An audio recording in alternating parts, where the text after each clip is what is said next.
BNP chairperson Begum Khaleda জিয়ার tumour ধরা পড়েছে, করা হয়েছে বায়োপসি। বায়োপসি করার জন্য ওনাকে আজকে ওটিতে নেওয়া হয়েছে। পরবর্তী চিকিৎসা কি হবে সেই পরীক্ষার উপর বেস করে নির্ধারিত হবে। শারীরিক অবস্থা নিয়ে বিভ্রান্তি না ছড়ানোর আহ্বান মির্জা ফখরুলের, ক্ষোভ ছাড়লেন গণমাধ্যমের ওপর। আপনারা নিশ্চিত থাকুন যে আমাদের দেশেতে বেগম খালেদা জিয়া এখন একদম সুস্থ আছেন। যে সমস্যাটা হয় এখানে যে আপনার এগুলো বলতে গিয়ে তিলকে তাল করে ফেলা হয়। দেখছিলেন প্রধান শিরোনাম। সন্ধ্যার সময়ের সঙ্গে আছি আমি জাফর সাদিক। এবার অন্যান্য শীর্ষ সংবাদ।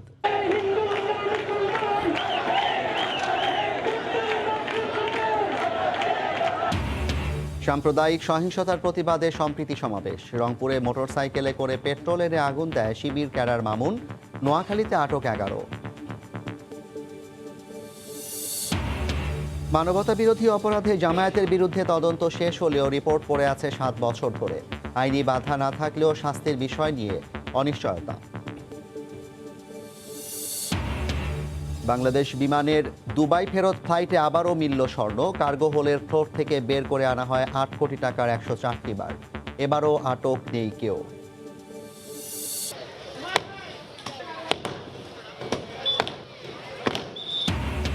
আদি বুড়িগঙ্গা চ্যানেল উদ্ধারে উচ্ছেদ অভিযান। একমাত্র এক্সকাভেটর নষ্ট থাকায় হাতুড়ি দিয়ে চলছে কাজ।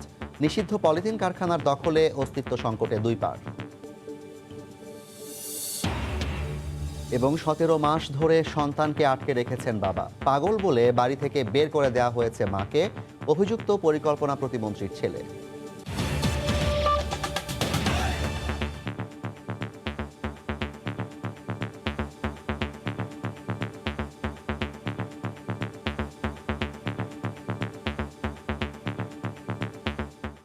বিএনপি চেয়ারপারসন বেগম জিয়ার টিউমার ধরা পড়ায় বায়োপসি করা হয়েছে।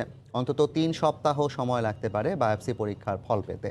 বিকেলে গুলশানে সংবাদ সম্মেলনে একথা জানান তার চিকিৎসক ডাক্তার AZM জাহিদ। সংবাদ সম্মেলনে মির্জা ফখরুল ইসলাম আলমগীর বেগম জিয়ার শারীরিক অবস্থা নিয়ে বিভ্রান্তি না ছড়ানোর আহ্বান জানান। উন্নত চিকিৎসার জন্য দ্রুত বেগম জিয়াকে বিদেশে নেয়ার আবারও দাবি জানান তিনি।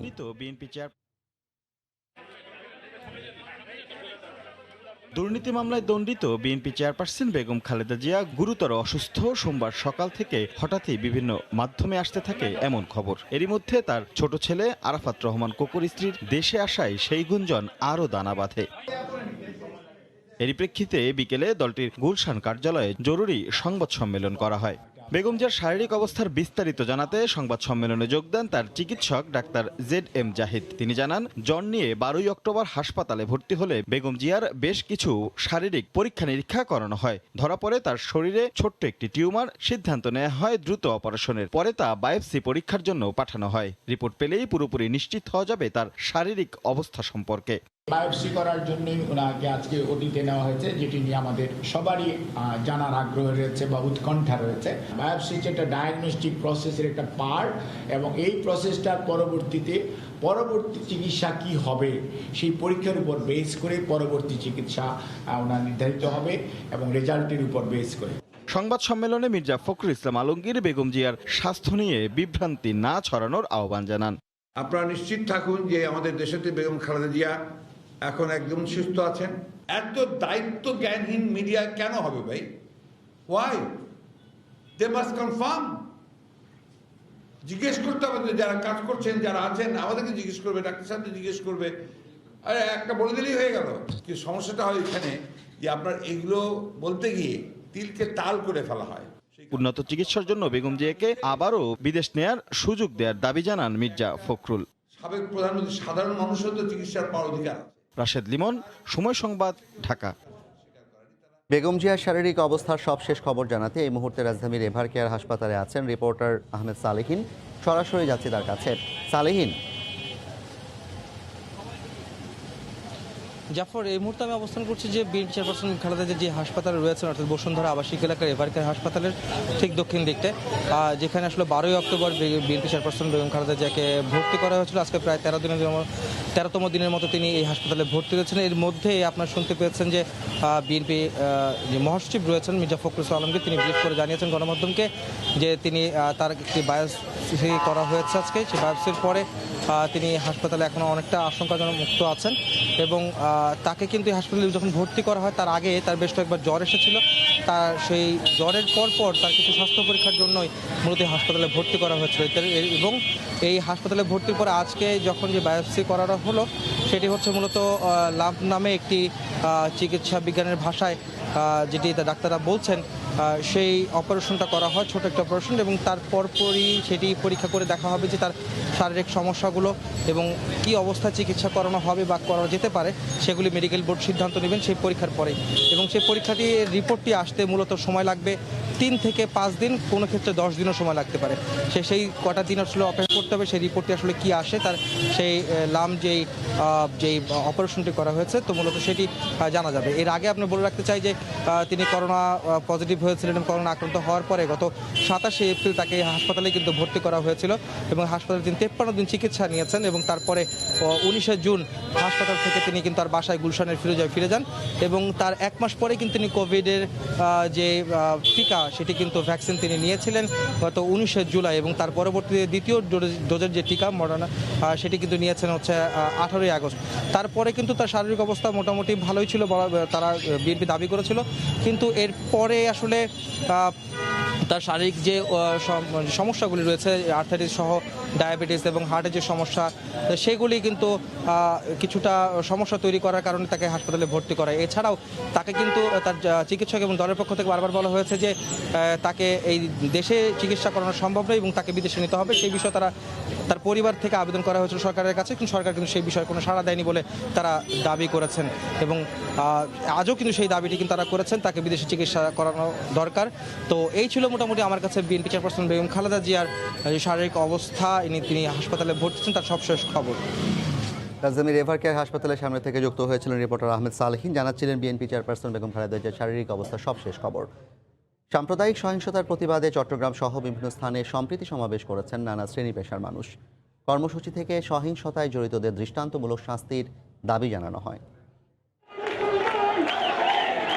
সাম্প্রদায়িক সম্প্রীতি নষ্ট করার অপচেষ্টা রুখে দিতে প্রতিবাদ মুখর গোটা দেশ। ঘটনা নিন্দা জানিয়ে দোষীদের শাস্তির দাবি জানাচ্ছেন শিক্ষক সমাজ, রাজনৈতিক সংগঠন, আলেম ওলামা সহ বিভিন্ন সংগঠনের নেতাকর্মীরা।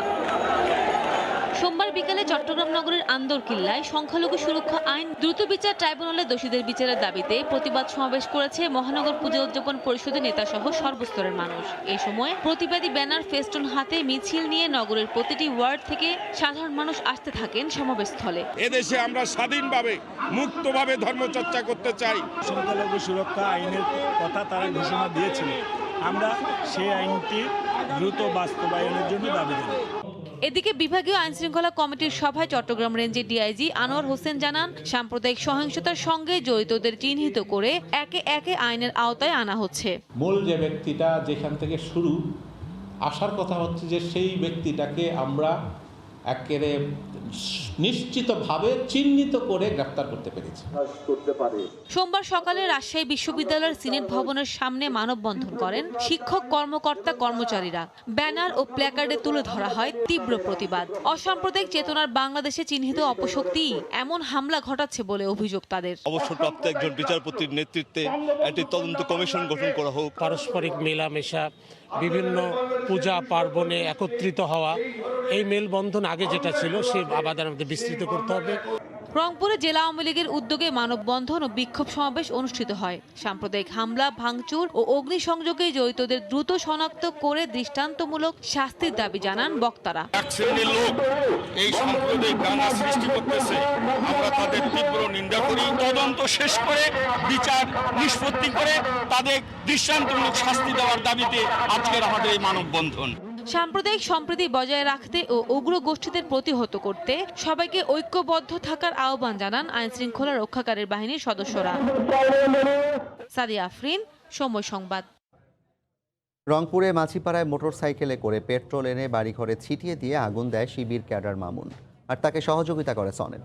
তাদেরকে গাইবান্ধা থেকে গ্রেফতার করা হয়েছে। এদিকে নোয়াখালীতে সাম্প্রদায়িক সহিংসতার ঘটনায় গ্রেফতার হয়েছে আরও 11 জন। দেশের বিভিন্ন স্থানে সাম্প্রদায়িক সহিংসতার ঘটনায় সারা দেশে আইন শৃঙ্খলা রক্ষাকারী বাহিনীর অভিযান চলছে। অপরাধীরা একে একে পুলিশের ফাঁদে আটকা পড়ছে। বেরিয়ে আসছে নতুন নতুন তথ্য। রংপুরের পীরগঞ্জে মাঝিপল্লীর ঘরবাড়ি জ্বালাতে পেট্রোল ছিটানো শিবির ক্যাডার মামুনকে সহযোগী সনেট সহ গাইবান্ধার সাদুল্লাপুর থেকে গ্রেপ্তার করা হয়েছে। পুলিশ জানায় রোববার রাতে মামুনের বাসা থেকে দুজনকেই গ্রেপ্তার করা হয়। গত 17 অক্টোবর রাতে মোটরসাইকেল করে নিজে পেট্রোলের জার নিয়ে হিন্দু সম্প্রদায়ের বাড়িঘরে ছিটিয়ে দেয় মামুন, আর এ কাজে সহযোগিতা করে সনেট। দুজনই জামাত শিবির কর্মী। এদিকে ঘটনার দিন আগুন দেওয়ার সময় 80,000 টাকা লুটের অভিযোগ পাওয়া যায় মামুনের বিরুদ্ধে। উমর ফারুক হোসেন তনেক এবং মামুন মণ্ডল দুইজনেরই আমরা প্রাথমিকভাবে তারা জামাত শিবিরের রাজনীতির সঙ্গে সম্পৃক্ত এই ধরনের তথ্য আমরা পেয়েছি। আজকে তারা ঘটনার সঙ্গে জড়িত এবং টাকা বিভিন্ন বাসা থেকে কিছু কিছু টাকাও লুটপাট হয়েছে। রোববার রাতে অভিযান চালিয়ে নোয়াখালীর বেগমগঞ্জের রাজগঞ্জ থেকে স্বেচ্ছাসেবক দলের সহসভাপতি ফয়সাল ইনাম এবং সেনবাগের বীজবাগ থেকে জামাত সমর্থিত সাবেক চেয়ারম্যান হারুনুর রশিদ সহ 11 জনকে গ্রেপ্তার করে পুলিশ। এদের বিরুদ্ধে 15 অক্টোবর নোয়াখালীর চৌমোহনীতে পূজা মণ্ডপ ও মন্দিরে হামলার অভিযোগ রয়েছে। কুমিল্লার ঘটনাকে পুঁজি করে সামাজিক মাধ্যমে উস্কানিমূলক বক্তব্য প্রচার করে গ্রেপ্তারকৃতরা। ফয়সাল ইনাম কমল কুমিল্লা জেলার পূজা মণ্ডপে কোরআন শরীফ রাখার ঘটনার ভিডিওটি আপলোড করা সহ অন্যান্য বিভিন্ন উস্কানিমূলক পোস্ট তার ফেসবুক পেজে পোস্ট করে।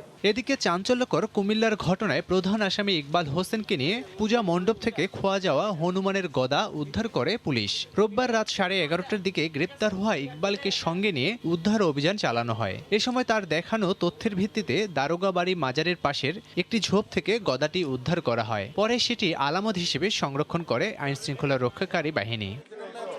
লাবিব হাসান, সময় সংবাদ। এদিকে রংপুরের মাঝিপাড়ায় আগুন দেওয়ার ঘটনায় গ্রেপ্তার শিবির ক্যাডার মামুনের বিরুদ্ধে একাধিক নাশকতার মামলা রয়েছে। সম্প্রতি বিদেশ থেকে ফিরে সনাতন ধর্মাবলম্বীদের ধর্মীয় অনুভূতিতে আঘাত করে নিজের ফেসবুকে উস্কানিমূলক প্রচারণার অভিযোগও রয়েছে তার বিরুদ্ধে। আতাউল হক সাগরের ক্যামেরায় হেদায়েতুল ইসলাম বাবুর রিপোর্ট। সাদুল্লাপুরের আলীনগর গ্রাম থেকে ধাপেরহাটের ভাড়া বাড়িতে বসবাস করতেন মামুন বিন জায়েদ আলী। এখানে একটি ব্যবসা প্রতিষ্ঠানও আছে তার। পুলিশ ও স্থানীয়রা জানান, নির্বাচনী সহিংসতা সহ একাধিক নাশকতা মামলার আসামি মামুন শিবিরের সক্রিয় কর্মী। 5 জানুয়ারি নির্বাচন থেকে সে জামা শিবিরের সেন্টার পড়ার আসামি ছিল, আর সে জামা শিবিরের একজন সক্রিয় সদস্য। এর আগে অনেকগুলো মামলার সাথে জড়িত আছে, যে বিদেশে গেছিল, বিদেশ থেকে আসছে। 2014 সালের 5 জানুয়ারি নির্বাচনের আগের দিন ভোট কেন্দ্রে আক্রমণ, ব্যালট বাক্স ছিনতাই, তারপর ব্যালট বাক্স পুড়িয়ে দেওয়া, ককটেল ফোটানো, এটা একটা মামলা ছিল। পরবর্তীতে কিন্তু তার পরপরই কিন্তু চার্জশিট হয়েছে। অনেকদিন পলাতক ছিল। পলাতক থাকার পরে সে রিসেন্টলি এই প্রত্যেকটা মামলায় সে জামিন নিয়েছে। নাশকতার মামলায় কারাভোগ ও মামলা বিচারাধীন থাকা অবস্থায় মালয়েশিয়ায় পাড়ি জমান মামুন। মাস 6 আগে বিদেশ থেকে ফিরে আসেন তিনি। সনাতন ধর্মাবলম্বীদের ধর্মীয় অনুভূতিতে আঘাত করে নিজের ফেসবুকে উস্কানিমূলক প্রচারণার অভিযোগও আছে তার বিরুদ্ধে। সে এই ধরনের অপরাধ করা সত্ত্বেও সে বিদেশে কিভাবে যেতে পারে, এবং সে বিদেশ থেকে আসার পরও আবার ফিরে এই ধরনের উস্কানিমূলক বক্তব্য ফেসবুকে দিতে পারে না। আমরা সত্যিভাবে বিস্মিত হয়ে গেছি। মাঝিপাড়ায় হামলা, অগ্নিসংযোগের সঙ্গে জড়িত সন্দেহে সোমবার গভীর রাতে গাইবান্ধার সাদুল্লাপুরের ধাপেরহাটের ভাড়া বাড়ি থেকে মামুনকে আটক করে পীরগঞ্জ থানা পুলিশ। হেদায়েতুল ইসলাম বাবু, সময় সংবাদ, গাইবান্ধা। সাম্প্রদায়িক সহিংসতার ঘটনায় বিএনপির ওপর দায় চাপানোর চেষ্টা চলছে বলে অভিযোগ করেছেন বিএনপি নেতারা। অন্যদিকে আওয়ামী লীগ বলছে একটি অশুভ শক্তি দেশের সাম্প্রদায়িক সম্প্রীতি নষ্ট করছে। রাজধানীতে আলাদা অনুষ্ঠানে তারা একথা বলেন। সাম্প্রদায়িক সহিংসতার ইস্যুটি নিয়ে এখনও একে অপরের উপর দোষ চাপাচ্ছে আওয়ামী লীগ বিএনপি। রাজধানীতে আলাদা অনুষ্ঠানে বিএনপি নেতারা বলেন, দেশকে জঙ্গি সন্ত্রাসী রাষ্ট্র হিসেবে চিহ্নিত করে সরকার ক্ষমতায় টিকে থাকতে চায়। এটা রাজনৈতিক চক্রান্ত, দেশের মানুষের মুখে কুলু মেরে দেওয়ার জন্য রাজনৈতিক চক্রান্ত। বিশ্বের সামনে বাংলাদেশে একটা জঙ্গি সন্ত্রাসী রাষ্ট্র তুলে ধরার জন্য এই কর্মকাণ্ড হচ্ছে।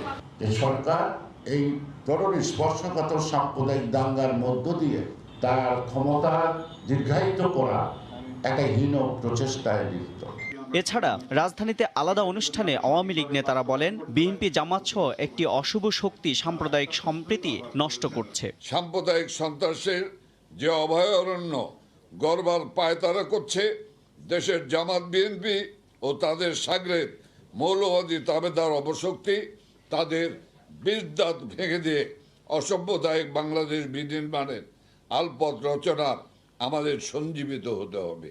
বিএনপি এখন দেউলিয়া, তারা জনবিচ্ছিন্ন, তারা নির্বাচনকে ভয় পায়, তাদের কোনো কর্মসূচি নেই, তারা ষড়যন্ত্র আর গুজব নির্ভর। নিরপেক্ষ তদন্তের মাধ্যমে অপরাধী যেই হোক পূজা মণ্ডপে হামলাকারীদের বিচার হবে। এ ধরনের ঘটনা এড়াতে ধর্মবর্ণ নির্বিশেষে সবাইকে ঐক্যবদ্ধ হওয়ার আহ্বান জানানো হয়। ইমার আমিন, সময় সংবাদ, ঢাকা। সন্ধ্যার সময় আরও থাকছে। 3 মাসের মধ্যে ই কমার্সে দেয়া হবে ক্ষতিপূরণ, দ্রুত সময়ের মধ্যে আনা হবে শৃঙ্খলা। আদালতের নির্দেশ পেলে যুবক ডেস্টিনির সম্পত্তি বিক্রির সিদ্ধান্ত। মানবতা বিরোধী অপরাধের দল হিসেবে জামায়াতের বিরুদ্ধে তদন্ত শেষ হলেও 7 বছর ধরে রিপোর্ট পড়ে আছে রাষ্ট্রপক্ষের আইনজীবীর অফিসে। এ অবস্থায় আবারও জামায়াতকে বিচারের মুখোমুখি করার দাবি জানালো তদন্ত সংস্থা। সোমবার মানবতা বিরোধী অপরাধের মামলায় 12 জনের তদন্ত রিপোর্ট চূড়ান্ত হওয়া নিয়ে ব্রিফিংয়ে এ দাবি জানান তারা। মানবতাবিরোধী অপরাধের মামলার বেশ কয়েকটি রায়ে জামায়াত ইসলামীকে অপরাধী সংগঠন হিসেবে আখ্যায়িত করেছেন আন্তর্জাতিক অপরাধ ট্রাইব্যুনাল। দল হিসেবে জামায়াতের বিচারের জন্য তদন্ত প্রতিবেদনও দাখিল করেছে তদন্ত সংস্থা, কিন্তু 7 বছর ধরে প্রতিবেদনটি পড়ে আছে প্রসিকিউশন বিভাগে। আইনি জটিলতায় প্রতিবেদনটি আর ট্রাইব্যুনালে দাখিল হয়নি। প্রসিকিউশন বলছে দলের বিচারে আইনি বাধা না থাকলেও শাস্তি কি হবে এ বিষয়টি বলা নেই, কিন্তু তদন্ত সংস্থার দাবি দ্রুত জামায়াতকে বিচারের মুখোমুখি করা হোক। এই বিচার, জামাতে ইসলামের বিচারটি এই মানবতা বিরোধী অপরাধের বা আমাদের ইন্টারন্যাশনাল ক্রাইমস ট্রাইব্যুনাল বিচারের এটা গুরুত্বপূর্ণ অঙ্গ। বাংলাদেশে জঙ্গিবাদের উত্থান হচ্ছে, ধর্মান্ধতা সুযোগে অনেক এরকম ঘোলা পানিতে মাছ শিকার করার চেষ্টা করছে। সমূল উৎপাটন করতে গেলে জামাতের স্বরূপ উদ্ঘাটন করার জন্য এই বিচারটি প্রকাশ্য কোর্টে এই বিচারটি হওয়া উচিত বলে আমি মনে করি। এদিকে গতি নেই মানবতাবিরোধী অপরাধের মামলায় দণ্ডপ্রাপ্তদের আপিল নিষ্পত্তির। আইনমন্ত্রী জানালেন, আপিল বিভাগে ঝুলে থাকা মামলাগুলো দ্রুত সুরাহার উদ্যোগ নেবেন তিনি। যেই আপিলগুলি আপনার আপিল বিভাগে আছে, সেই আপিলগুলি যাতে তাড়াতাড়ি শুনানি হয় এটাকে ত্বরান্বিত করার ব্যবস্থা নেব। সোমবার সাতক্ষীরা ও কুড়িগ্রামের 12 জনের বিরুদ্ধে তদন্ত প্রতিবেদন চূড়ান্ত করেছে আন্তর্জাতিক অপরাধ ট্রাইব্যুনাল। তাদের বিরুদ্ধে হত্যা, গণহত্যা, ধর্ষণ, আটক, নির্যাতনের অভিযোগের প্রাথমিক প্রমাণ মিলেছে। আফজাল হোসেন, সময় সংবাদ, ঢাকা। 20 দিনের ব্যবধানে আবারও বাংলাদেশ বিমানের দুবাই ফেরত ফ্লাইট থেকে উদ্ধার করা হলো স্বর্ণ। বিমানের কার্গো হোলের ফ্লোর থেকে বের করে আনা হয় 8 কোটি টাকা মূল্যের 104 পিস স্বর্ণের বার। তবে এ ঘটনায় কাউকে আটক করা যায়নি। শুল্ক ফাঁকি দিয়ে আনা এই স্বর্ণ সীমান্ত দিয়ে পাচারের উদ্দেশ্যে আনা হয়েছে বলে ধারণা করছেন কাস্টমস গোয়েন্দারা। চলতি মাসের শুরুর দিকেই বিমান বাংলাদেশ এয়ারলাইন্সের টয়লেট থেকে 14 কেজি স্বর্ণ উদ্ধার হয়। এর মাত্র 20 দিনের মাথায় আবারও ধরা পড়ল 12 কেজি। রোববার রাত 9টার দিকে শাহজালাল আন্তর্জাতিক বিমানবন্দরের ফ্লাইট BG 4148 অবতরণ করে। এরপর কাস্টমস গোয়েন্দারা তল্লাশি চালায়। তল্লাশিতে কার্গো হোলের মাঝখানের দরজার বাম পাশের মেঝেতে অভিনব কৌশলে লুকানো, বেল্ট বাঁধা ও স্কচ টেপ মোড়ানো 104 পিস স্বর্ণের বার পাওয়া যায়। তবে এবারও কাউকে গ্রেফতার করা যায়নি। কার্গো যারা হ্যান্ডলিং করে তারা ওঠার আগেই আমাদের অফিসাররা সেখানে প্রবেশ করে, তো এটা করতে অনেক ঝামেলা হতে হয়েছে, গিয়ে ওখানে এগুলো পাই। বারবার এমন স্বর্ণ আটকের পর মূল হোতারা কেন রয়ে যায় ধরা ছোঁয়ার বাইরে? সাংবাদিকদের এমন প্রশ্নের জবাবে শুল্ক গোয়েন্দা বলছে, চালান আটকের পর মামলা দায়ের করা পর্যন্ত দায়িত্ব তাদের। কারোর কাছে পাওয়া যায় না, কেউ ছিল না, কাউকে আমরা গ্রেপ্তার করতে পারি নাই। আমরা পুলিশে মামলা করব, মামলা করলে ওখানে কারা দায়িত্বে ছিল, কার্গো হ্যান্ডলিং করার দায়িত্বে কারা ছিল সে তালিকা পুলিশ নেবে, পুলিশ নিয়ে ব্যবস্থা নেবে। 2019-20 অর্থ বছরে 180 কেজি, 2020-21 অর্থ বছরে 178 কেজি স্বর্ণ উদ্ধার করে শুল্ক গোয়েন্দারা। সানবীর রূপল, সময় সংবাদ, ঢাকা। আদি বুড়িগঙ্গা চ্যামেল উদ্ধারে রাজধানীর কামরাঙ্গীর চরে দ্বিতীয় ডিমের উচ্ছেদ অভিযান শুরু হতে না হতেই বন্ধ হয়ে যায় এক্সকাভেটর। এরপর কোনো রকমে হাতুড়ি দিয়ে চলে কাজ। এদিকে জরিপ না করে এই উচ্ছেদের অভিযোগ করেছেন ভবন মালিকরা, তবে অভিযোগ অস্বীকার করেছে BIWTA। নদীর জায়গা দখলের পর গড়ে তোলা এসব স্থাপনা দেখে বোঝার উপায় নেই এখানে প্রবাহমান ছিল বুড়িগঙ্গার আদি চ্যানেল। রাজধানীর কামরাঙ্গীর চরের মাহাদীনগরে সোমবার দ্বিতীয় দিনের মতো উচ্ছেদ অভিযান চালায় BIWTA। তবে ভবন ভাঙার কাজ শুরু হতে না হতেই বিকল হয়ে যায় অভিযানের একমাত্র এক্সকাভেটর। পরে হাতুড়ি দিয়ে থেমে থেমে কিছুক্ষণ চলে উচ্ছেদ অভিযান। এর আগে বুড়িগঙ্গা আদি চ্যানেলের মুখের ভরাট করা অংশের মাটি সরাই BIWTA। তবে অভিযোগ ওঠে জরিপ না করেই উচ্ছেদ অভিযান চালিয়েছে প্রতিষ্ঠানটি। অনেকেই এসে নিজেদের বৈধ মালিক দাবি করে বিভিন্ন কাগজপত্র দেখান। আমাদের জায়গা আমাদেরকে না বুঝাই দিয়ে এই যে গোজামিল মাপ কেউ ভোগ করতেছে খালের জায়গা আর কারো মালিকানা জায়গায় খালে চলে যাবে, এটা কি রকম? CS রেকর্ড দিচ্ছে সরকার, SA দিচ্ছে সরকার, RS দিচ্ছে সরকার, এভরিথিং হ্যাজ গিভেন বাই সরকার, তাই না? তাহলে আমরা ওই কাগজ দিয়ে কিনছি, ওই কাগজ দিয়ে খাজনা খারিজ দিছি। এই তো সরকার আমার একর বিল দিছে এবং সরকার আমার থেকে খাজনা নিছে। তো যদি খাজনা নিয়ে থাকে, বিল দিয়ে থাকে, আমার RSA মালিক, CSA মালিক, ওনারা এইটা কিভাবে এই মনে করেন অবৈধ বলে উচ্ছেদ অভিযান চালায়? বড় বড় কোম্পানিগুলি এখনও দাঁড়ায় রয়েছে, কিন্তু মাঝখান দিয়ে কি খালো হয়? আপনি প্রথম দিয়ে শুরু না করে কিভাবে মাঝখান দিয়ে ভাঙতেছেন? তবে এমন অভিযোগ মানতে নারাজ BIWTA। খাল নদী রাষ্ট্রের সম্পদ, এটা কারণ আমার নামদারি হওয়ার সুযোগ, নামদারি হলো সেটা নাল অ্যান্ড ভয়েড, সেটা সম্পূর্ণ অবৈধ। আমরা হাইকোর্টের নির্দেশে এসেছি অবৈধ স্থাপন উচ্ছেদ করার জন্য একটা তালিকা নিয়ে এসেছি, সেই তালিকা অনুযায়ী আমরা মাইকিং করেছি। আদি বুড়িগঙ্গা চ্যানেলকে আগের রূপে ফিরিয়ে হাতির ঝিলের মতো নান্দনিক প্রকল্প বাস্তবায়নের পরিকল্পনা রয়েছে সরকারের। ফারুক ভূঁইয়া, রবিন, সময় সংবাদ, ঢাকা। চট্টগ্রামে পেশাদার চোর চক্রের সদস্য 3 ভাই। হাত দিয়ে গ্রিল বাঁকিয়ে তারা ঢুকে পড়ে ঘরে। 3 ভাই সহ 4 জনকে আটকের পর 15টি হীরার আংটি ও নগদ টাকা জব্দ করেছে পুলিশ। ধরা পড়া এড়াতে তারা মোবাইলও ব্যবহার করত না। সাক্ষাৎ রিপোর্ট ক্যামেরায় বিস্তারিত জানাচ্ছেন কমল দে।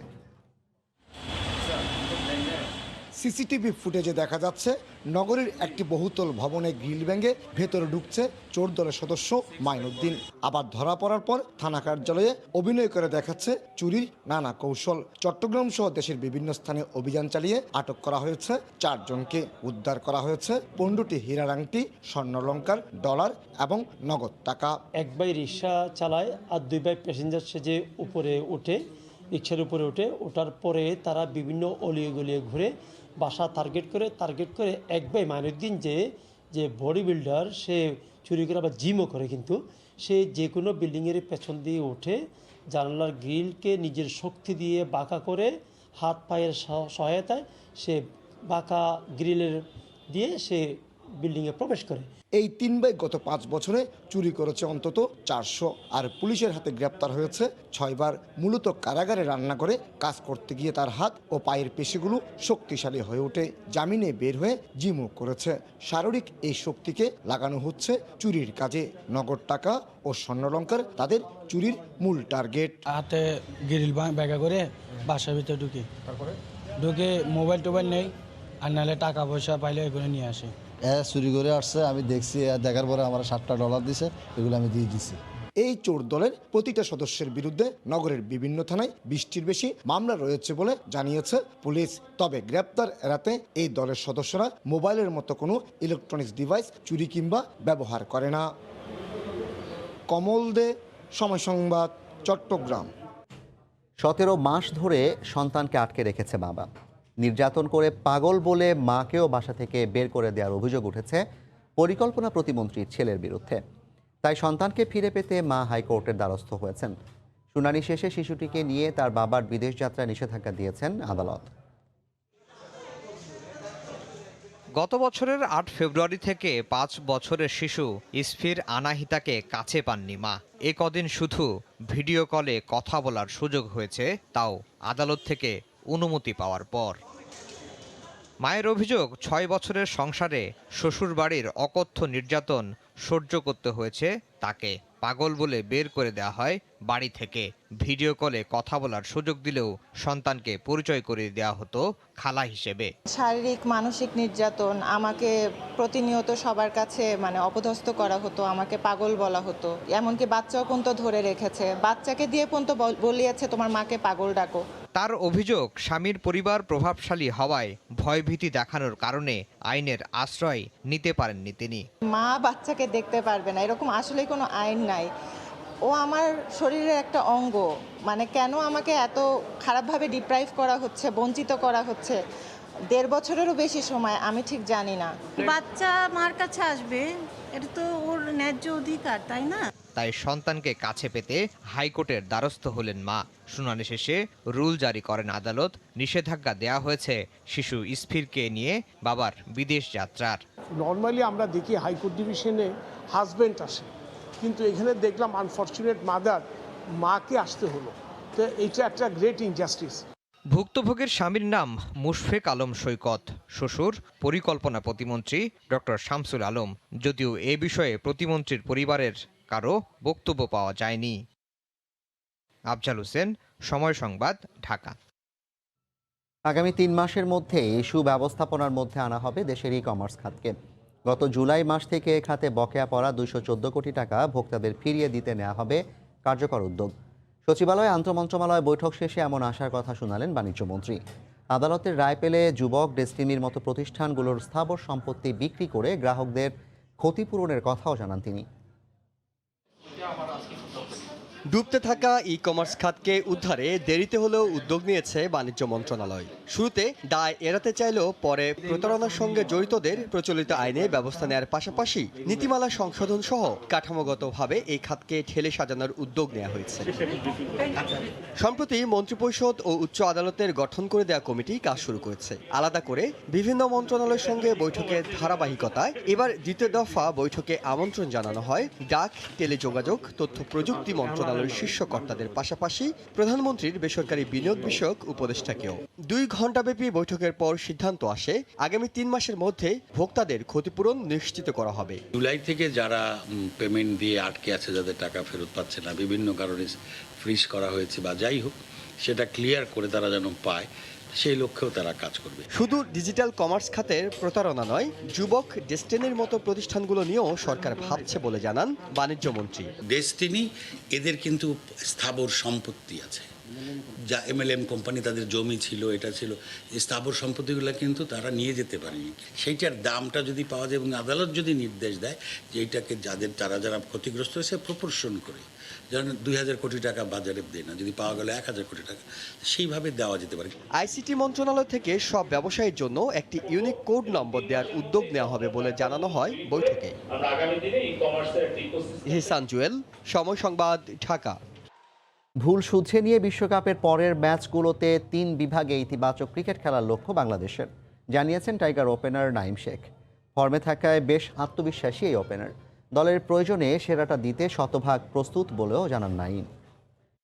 দুবাই ওমানের কন্ডিশন সিমিলার, তো আমরা অনেক দিন ধরে এখানে আছি। আমাদের এই কন্ডিশন আমরা এখন মোটামুটি ভালো অ্যাডজাস্ট। তো আমাদের যেহেতু কালকে একটা ম্যাচ কোনো একটা কারণে হয়তো আমরা মিস্টেক করছি, যে কারণে আমরা জিততে পারিনি। ইনশাল্লাহ আমাদের ফোকাস থাকবে সামনে একটা করে ম্যাচ বাই ম্যাচ আমরা ফোকাস করার জন্য। আর 3টা ডিপার্টমেন্টে আমাদের ভালো করার লক্ষ্য থাকবে। এ পর্যায়ের শীর্ষ সংবাদ জানিয়ে দিচ্ছি আরেকবার। বেগম জিয়ার টিউমার ধরা পড়েছে, করা হয়েছে বায়োপসি, জানালেন চিকিৎসক। শারীরিক অবস্থা নিয়ে বিভ্রান্তি না ছড়ানোর আহ্বান মির্জা ফখরুলের। ক্ষোভ ঝাড়লেন গণমাধ্যমের ওপর।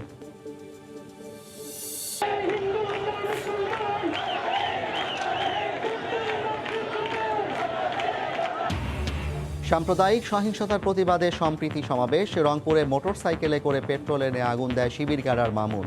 নোয়াখালীতে আটক 11। এবং আবারও বাংলাদেশ বিমানের দুবাই ফেরত ফ্লাইটে মিলল স্বর্ণ। কার্গো হোলের ফ্লোর থেকে বের করে আনা হয় 8 কোটি টাকার 104টি বার। এবারও আটক নেই কেউ। এই ছিল সন্ধ্যার সময়ে, সঙ্গে থাকুন সময়।